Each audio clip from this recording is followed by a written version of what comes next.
5 seconds. Start. Sir, if I may say so, an urgent thing does not take hours to tell. A crisis requires swift action and does not warrant long speeches.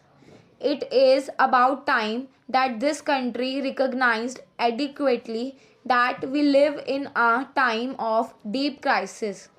I am not mentioning this word repeatedly to frighten you, but to make you aware that something more than casual talks and discussions is necessary, and to tell you that the government in any part of India may have to act swiftly because of this crisis. You must also realize that any government, if it has to function adequately, must have the support of the country. Otherwise, you may also have unstable and weak governments, which, even when they are very good or wise governments, just cannot function effectively. It is very bad for a country to have weak and unstable governments in such times. It does not really matter to me what government you have, but it is obvious that only a government that can decide swiftly and act effectively will be able to control the destinies of the country in a crisis. This crisis cannot be easily or even quickly overcome. Fortunately, in a few months' time, the country will have an opportunity of choosing any government it wants to. I hope it will choose a stable government and not a weak one. Many of our problems have deeper causes than can be dealt with by accounting methods. We should study, analyze, and understand them. We should try to understand not only their deeper causes in the wide world but the psychology of our own people. All of us are too apt to advise others and do not, in our turn, learn from others. Psychology means a good deal, and a great deal depends on how others are feeling about the course of events. If people feel that things are going about the course of events, if people feel that things are going wrong, then even the satisfaction that they are acting rightly is not enough. So we come back to the same question: how are we to evolve a policy whereby we can gain our social objectives?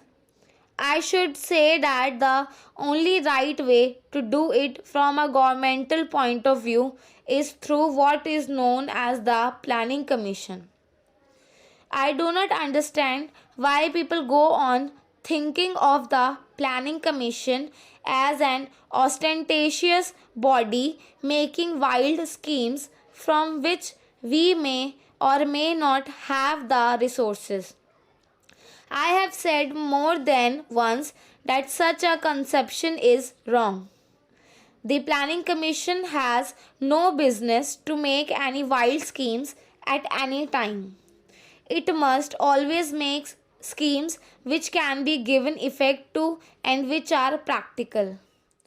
We need our Planning Commission to tell us how we can utilize our resources to the best possible advantage without wasting them. Eminent men who are not troubled by daily difficulties of administration are trying to look at the whole picture impartially and discussing with members of the government, industry, labor, and so on. If these men are not good enough, we shall fail. But that is the only possible approach we can make to our problems.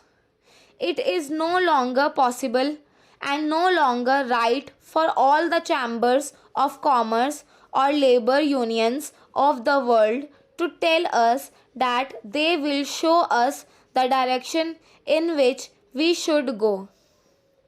The sooner we realize this, the better it will be.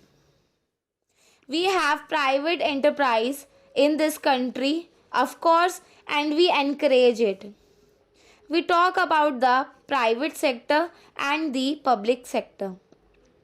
But I think that when you come to grips with the subject from a practical point of view, there is usually not too much difference of opinion between them if there is earnestness.